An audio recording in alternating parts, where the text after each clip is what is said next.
بسم اللہ الرحمن الرحیم۔ قرآن کریم میں اللہ تعالیٰ بیان فرماتا ہے، جب روح سارے بدن سے کھینچ کر ہنسلی کی ہڈی میں آ کر اٹک جائے گی اور لوگ کہیں گے کہ ہے کوئی چھاڑ بونک کرنے والا، کوئی دارو دوا کرنے والا، حالانکہ مرنے والا تو سمجھ جاتا ہے کہ اب جدائی کا وقت آ گیا ہے۔ روح نکلنے کی شدت کے باعث اس کی پنڈلی دوسری پنڈلی سے لپٹ رہی ہوتی ہے۔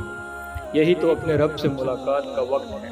جب روح نکل کر گلے تک پہنچ جاتی ہے اور تم مرنے والے کو اپنی آنکھوں سے مرتا دیکھ رہے ہوتے ہو، اس وقت ہم تم سے زیادہ اس کے نزدیک ہوتے ہیں، مگر تم دیکھ نہیں سکتے۔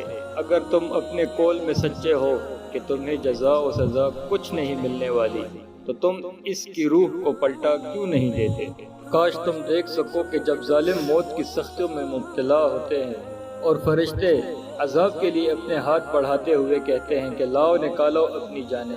رحمت للعالمین صلی اللہ علیہ وآلہ وسلم نے موت کے اس انتہائی ہولناک مرحلے سے نمٹنے کا نہایت آسان نسخہ بیان فرمایا ہے۔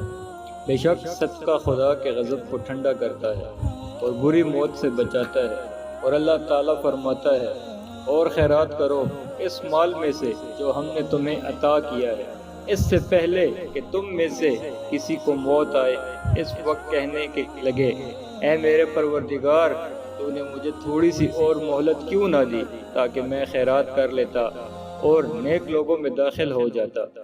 اور جب کسی کی موت آ جاتی ہے تو اللہ اس کو ہرگز مہلت نہیں دیتا، اور جو کچھ تم کہتے ہو اور کرتے ہو اللہ اس سے خبردار ہے۔